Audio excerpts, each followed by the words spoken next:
ভাই একটা কথা কব। কি কবি ক, তুই তো না কওয়া পর্যন্ত আর ছাড়বিন নে। ভাই তুই যদি পানির নিচে যাস তা তুই নিঃশ্বাস নিতে পারবিন? না রে ভাই, কি করে নিঃশ্বাস নেব? তাহলে ভাই মাছেরা নিঃশ্বাস নেয় কিভাবে?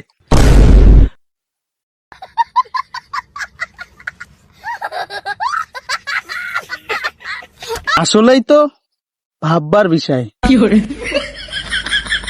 এই শালা, এ আজাইরা প্রশ্ন তুই কোন পাইস রে? ভাই আর একটা কথা কব। তা কি কবি ক, তোর প্রশ্ন তো সব আমার মাথার উপর দিয়ে যায়, আর তুই না কওয়া পর্যন্ত তো আমার ছাড়বিন নে। তা ক। ভাই নিউটনের মাথায় আপেল না পড়ি নারকেল পড়লে কি হইতো?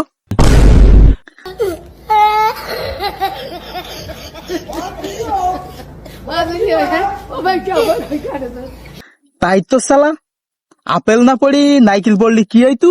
তাহলে আর কি হইতো? সূত্র না তৈরি করে মরি যেত। তাহলে আমাকে আর পড়াশোনা করার লাগতো না।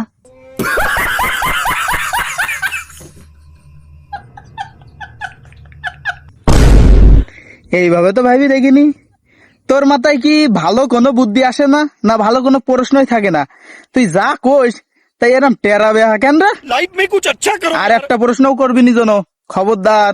ভাই দেখ রাগ করিস নে, আর মাত্র একটা প্রশ্ন করি, একটা। ঠিক আছে, কর। কি কবি তাড়াতাড়ি ক, আমার অনেক কাজ আছে।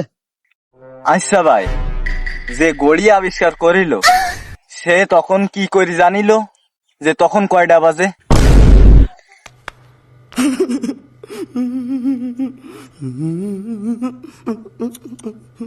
আরে বেটা তুই থামবি? তুই শালা ভালো কথার মানুষ না, বুঝতে পারিস? দাঁড়া। ভাই আর মাত্র একটা প্রশ্ন, ভাই আর একটা প্রশ্ন। তোর প্রশ্নের গোষ্ঠী গিলাই, দাঁড়া তুই শালা। একটা প্রশ্ন, একটা প্রশ্ন তোর, একটা প্রশ্ন। कैसे कैसे लोग रहते हैं यार यहाँ पर। साला तुमको पागल कुत्ते का गाड़ी उठा के ले जाएगा बता रहे हैं हम। बहुत दर्द